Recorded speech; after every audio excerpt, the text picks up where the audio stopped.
이번 시간에는 이제 두 번째 관리계획인 용도 지구의 지정 변경에 관한 계획을 가지고 설명을 드리겠습니다. 우선요. 자, 해서 먼저 전체 그림 보셔야 됩니다. 자, 도시군 관리계획 얘기를 하고 있죠. 그래서 이 도시군 관리계획, 건폐율과 용적률, 용도 제한, 높이 제한 등을 다루는 계획이고요.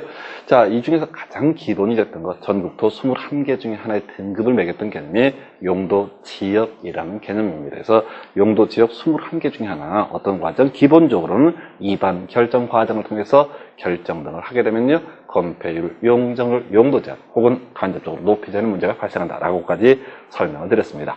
자, 이런 용도 지역에 따른 규제 바꿔주고 싶습니다. 자, 그랬을 때 국가에서는요, 다시 이 용도 지역을 21개 중에 다른 하나로 입안 결정 과정을 통해서 결정하는 게 하나의 방법이고요. 그러면 시간이 좀 많이 걸린다. 그리고 용도 지역을 바꿔버리면 동시에 규제가 다 바뀌는 그런 문제가 발생한다라고 설명을 드렸습니다. 그래서 추가적으로 이 토지 위에 존재하는 건폐율, 용적률, 용도 제한 중에서 일부만을 보통 규제하게 하는 개념, 바꿔주게 하는 개념이 용도 지구라는 개념, 총 10가지 종류가 나중에 나오게 됩니다. 그래서 용도 지구 라고 하는 거, 도시군 관리계획 일종이고요.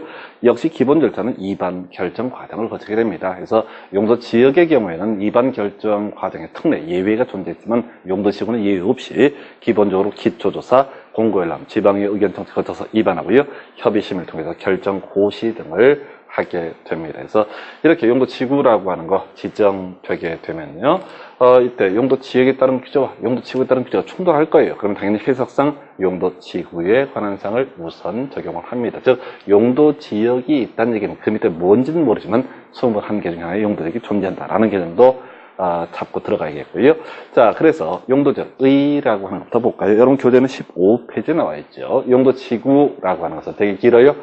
도시군 관리계획으로 결정한 지역을 말한다, 이렇게 얘기합니다. 그래서 결과적으로 용도 지구도 관리계획, 그래서 이미 지적한 것처럼 절차는 입안 결정 과정을 통해서 결정을 하게 될 것이고요. 그 다음에 발생한 법적 효과는 건폐율과 용적률, 용도 제한, 기타, 높이 제한 등의 문제가 발생을 하게 된다, 이렇게 해석을 하셔야겠습니다. 자, 용도 지구의 경우는 종류, 기본 절차, 입안 결정이라고 했었고요. 종류하고 목적, 그 다음에 행위전을 따지는 게 출제 포인트 3가지입니다.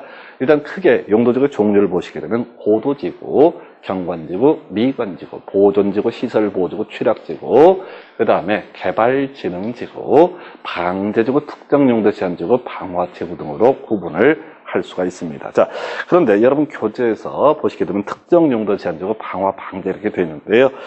우리 교재의 원고를 넘기고 나서 방제지구가 2개로 쪼개졌습니다. 그래서 조금 이따 자세히 설명을 드리겠고요. 하여튼 고경미 보호시측에 순서를 이제 방특방 이렇게 외우시는 게 좋습니다. 그래서 앞에 이제 방제지구까지 8개는 2개 이상의 용도지구로 나눌 수가 있고요. 세분할 수 있고요.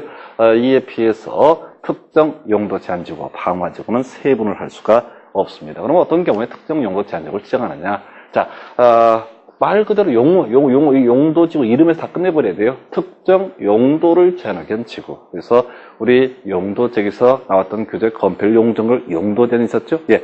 그 중에서 건폐율, 용적률은 놔두고 용도만을 따로 규정할 필요가 있을 때 특정 용도 제한 지구라는 걸 지정을 하게 됩니다. 그래서 한번 읽어볼까요? 주거기능, 청소년 보호 등의 목적으로 특정 시설의 입지를 제한할 필요가 있는 지구 이렇게 되어 있고요. 자세한 행위 제한은 조례를 봐야 됩니다. 그래서 우리 앞에 용도 지역에 따른 행위 제한도 종국적으로는 조례를 봐야 알 수가 있다라고 설명을 드렸어요. 그래서 용도 지구의 경우에도 당연히 기본적인 행위 제한은 조례를 봐야 됩니다. 그럼 이제 이렇게 하는 거죠. 어떤 토지에 특정 용도 제한지구를 지정한다라고 하게 되면 절차는요, 도시군 관리계획 입안 결정 과정을 통해서 지정을 하게 됩니다. 자, 지정되게 되면요, 이에 따라 발생하는 법적 효과라고 하는 거 뭐라고요? 바로 건폐율, 용적률, 용도 제한 등이 될 텐데 그 자세한 행위 제한의 내용은 조례를 통해서 규제가 이루어진다. 방화지구는요, 화재, 위험 예방 등 큰 이슈가 되지 않습니다. 자, 그러면 이제 여기서 주로 논의가 되는 거. 용도 지구는 약 요 근래의 평균까지 따지면 요걸로 좀 많이 나오고 있는 편이라서 한 2, 3년에 한 문제가 구성이 되는데요. 결국 이제 종류하고 목적을 따지는 게 중요합니다. 그래서 이미 종류 10가지 지적을 해 드렸고요.